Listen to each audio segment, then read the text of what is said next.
Wrestling has always been a land of giants, the larger-than-life superstars with their towering physiques and chiseled jawlines. But Daniel Bryan didn't exactly fit that mold, standing at 5 feet 10 inches and weighing 210 pounds. He was practically tiny compared to the muscle-bound titans WWE usually pushed to the top. Bryan didn't care what WWE thought he should be, he knew what he was. And before WWE ever took notice, he had already built a legendary reputation that WWE needed. Bryan Lloyd Danielson, that's the name he was born with on May 22nd, 1981 in Aberdeen, Washington. But the world knows him as Daniel Bryan, the man who shattered every expectation, every limitation, and every doubt anyone ever had about him. And trust me, there were plenty. From day one, his company saw him as a mid-carder at best, a talented guy for sure, but not someone who could carry the brand, not someone who could main event WrestleMania. But Bryan already had a fan base in places like Ring of Honor, where he became a technical wrestling master, a submission artist who could make anyone tap out, and a storyteller inside the ring who made every match feel like life or death. And yet, WWE still wasn't convinced. They saw a guy who didn't fit their definition of a superstar. They thought he lacked the it factor, but the fans, oh, they saw something different. They saw heart, they saw passion, they saw someone who wasn't handed anything, who fought for everything, and who wrestled like every single match could be his last. You can't fake that kind of authenticity. So how did someone like WWE saw him as someone who could be their superstar? Well, his journey started in a small wrestling school in Texas, where he was trained by none other than WWE Hall of Famer Shawn Michaels. Imagine that. One of the greatest to ever do it, teaching a kid from Aberdeen, Washington, how to survive in one of the toughest businesses in the world. By December 1999, he was already stepping into the ring professionally, grinding it out in the independent circuit, learning the craft, taking bumps, and proving that he belonged. WWE saw potential in him early and signed him in 2000, sending him to their developmental territory, Memphis Championship Wrestling. And this is where we got the first taste of the American Dragon. That's right, before the world knew him as Daniel Bryan, he was out there sharpening his skills under the guidance of another wrestling legend, William Regal. He even won championships in MCW, holding both the Southern Light Heavyweight title and the Southern Tag Team titles alongside Brian Kendrick. And then, just like that, WWE let him go in 2001. No big send-off, no explanation that made sense. Just, we don't need you anymore. You can go. It wasn't because he wasn't good enough. No, it was because WWE's relationship with MCW ended, and Bryan, like so many others, was just collateral damage. But if there's one thing about Daniel Bryan, it's that he never lets a setback define him. Instead of sulking, he went back to the independents and made himself undeniable. This is where his legend really started. He became one of the founding fathers of Ring of Honor, a promotion built on pure wrestling, and Bryan thrived. He had wars with guys like Kenta, Jamie Noble, and Nigel McGuinness. These were absolute battles, the kind of fights that left you with bruises, scars, and respect. And eventually, WWE had no choice but to notice. In late 2009, they brought him back. But of course, WWE being WWE, they didn't make it easy. They put him on NXT, which wasn't the powerhouse brand it is today. It was a weird reality show style competition where rookies were paired with pros. And who did WWE pair Bryan with? The Miz, a guy who was everything Bryan wasn't, flashy, cocky, and handpicked by WWE from day one. And from the start, WWE treated Bryan like a joke. They questioned his size, his personality, and whether he could entertain people. And if that wasn't enough, when the Nexus debuted in 2010, Bryan got fired for being too aggressive in the beatdown of John Cena. Like, seriously, he got fired for doing his job too well. WWE later realized they made a mistake and re-signed him, but by then, Bryan knew he wasn't going to have anything handed to him. Because despite the setbacks, the doubts, and the constant uphill battle, Bryan had something WWE couldn't ignore. Us, the fans. We saw what WWE refused to see, and we weren't going to let them forget it. If there's one thing WWE loves, it's an odd couple pairing, and in 2012, they struck absolute gold when they forced Daniel Bryan and Kane into anger management classes together. Yes, you heard that right. A bearded technical wizard and a 7-foot masked monster were sent to therapy because they couldn't stop fighting each other. And honestly, it was some of the best television WWE has ever produced. See, Bryan was fresh off his humiliating 18-second loss to Sheamus at WrestleMania 28, and his frustration was boiling over. Meanwhile, Kane was, well, Kane, an unhinged fire-summoning demon with his own set of rage issues. WWE's brilliant solution: stick them in therapy and make them hug it out. And the wildest part of it was that it worked. Two furious grown men awkwardly embracing while the audience roared was the beginning of something special. They became Team Hell No, and it shouldn't have worked. Kane was a veteran of destruction, Bryan was a submission specialist, and they argued constantly. But that's exactly what made them so entertaining. The way they yelled at each other mid-match, the ridiculous fights over who was the tag team champions. Yes, singular. The absurd yet oddly heartwarming dynamic, I couldn't get enough of it. But don't let the comedy fool you, these two could wrestle, and when it mattered, they were dominant. At Night of Champions in September 2012, they shocked everyone by winning the WWE Tag Team Championships. And not just winning them, holding them for 245 days. Nearly 8 months of Kane chokeslamming people, while Bryan stretched them into submission. They defended the titles against some of the best teams of that era, proving they weren't just a joke. They were legit. So the more WWE put him in these ridiculous situations, the more fans rallied behind him. Every time he screamed no at the crowd, they screamed yes, louder. Every match, every segment, every single week, the energy around him kept building. And by the time Team Hell No finally split up, one thing was crystal clear: Daniel Bryan had become the guy, but he could only hold on to that for just a year.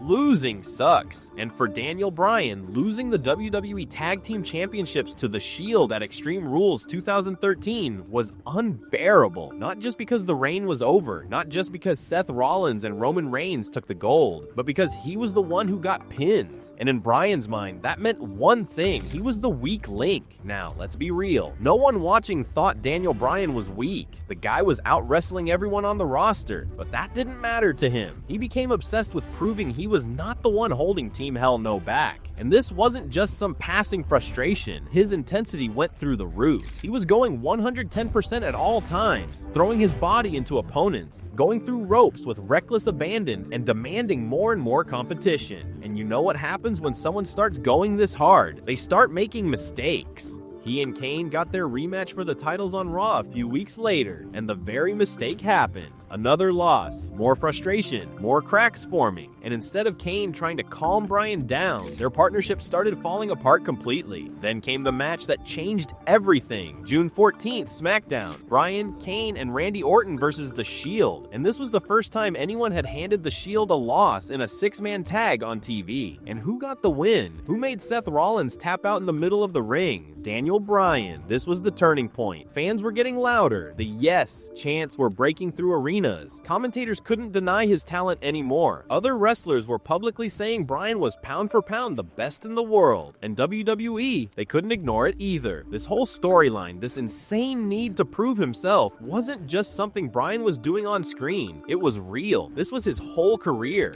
It started as a simple celebration, a way to rub victories in people's faces. Daniel Bryan would throw his arms in the air and shout, "Yes, yes, yes," repeatedly, passionately, almost obnoxiously. At first, people booed him for it. This thing that would eventually take over arenas, hijack entire segments, and define a movement started with authenticity. And Bryan meant every single one of those yes chants. Now, Bryan actually got the idea from UFC fighter Diego Sanchez, who would psych himself up by chanting yes before fights. Bryan took that energy, made it his, and before anyone knew what was happening, it started catching on. At first, it was ironic. Fans were trolling him, joining in on his over-the-top celebrations just to be part of the moment. But somewhere along the way, people stopped doing it to make fun of him. They started doing it for him. The yes chant became the loudest, most organic phenomenon WWE had seen in years. It didn't matter who was in the ring. John Cena? Yes. Triple H? Yes. The freaking Undertaker? Yes.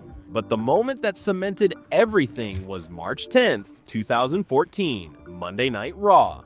WrestleMania night. The biggest moment of Bryan's career. Bryan wasn't even in the match. Let me repeat that. The most popular guy in the company wasn't even in the match. And the crowd hated it. Every time another name was announced, they booed. When Rey Mysterio, an actual legend, entered at number 30 instead of Bryan, Bryan, fed up with being screwed over by the authority, led an army of fans into the ring, a full-scale occupation. They hijacked the Rumble, chanting Bryan's name, while Batista, the guy WWE wanted as their big star, was practically laughed out of the building. And of course, WWE wasn't about to make it easy. He had to go through Triple H first. He targeted Bryan's shoulder, trying to rip it apart. He wanted Bryan to be too broken to make it to the main event. But in the end, that didn't happen. Bryan won, and then Triple H, in a tantrum, attacked him. He slammed Bryan's already injured arm into the ring post, trying to make sure he can't wrestle again that night. Fast forward to the main event. Bryan versus Randy Orton versus Batista, and Bryan by then was barely hanging on. Orton and Batista team up to take him out. They powerbomb RKO him through the announce table. He's done. Medical staff rushed in. They put him on a stretcher, but Bryan refused to stay down. He rips off the medical equipment, crawled back to the ring, and kept fighting. And the moment Batista is down, Bryan locks in the yes lock. The entire stadium is on their feet, screaming. Bryan won. Again, 75,000 people, all chanting in perfect unison, yes, yes, yes. Confetti is falling. Bryan is standing on the ropes, 2 championships raised in the air. Justice was finally served.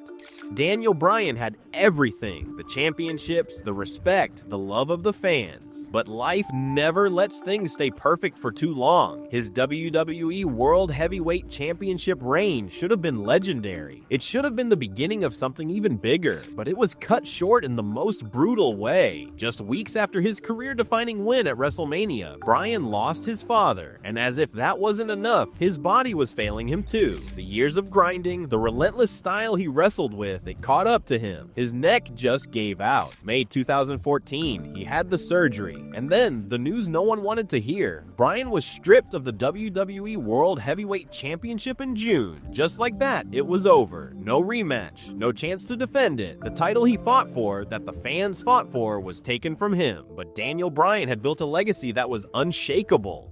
Bryan was never WWE's first choice, but the people made him undeniable. That yes energy, that passion, it didn't fade when Bryan had to step away. His chance went beyond wrestling. Basketball arenas, football stadiums, entire crowds were doing the yes chant. And let's talk about his impact on wrestling itself. Because before Bryan, WWE had a type: the big, muscle-bound, larger-than-life superstars. Guys who looked like champions first and wrestled like champions second. But Bryan flipped that script. He proved that in-ring talent, passion, and a genuine connection with the audience meant way more than just looking like an action figure. Look at the wrestlers who came after him. Guys who in another era might have never gotten the same shot. Would WWE have fully embraced talents like Kofi Kingston, Johnny Gargano, or Sami Zayn in main event roles without Bryan breaking that glass ceiling? Maybe. But Bryan made sure there was no excuse. Even when injuries tried to take him down, his legacy never wavered. WWE couldn't erase what he did. The fans wouldn't let them. If there's one thing to take from Daniel Bryan's story, it's that being told you're not good enough doesn't mean a damn thing. WWE told him he was a B+ player, and yet he proved them wrong. So if you're sitting there wondering if you should keep going, remember this story. Remember that you decide your worth, not the critics. Until next time, take care and stay tuned.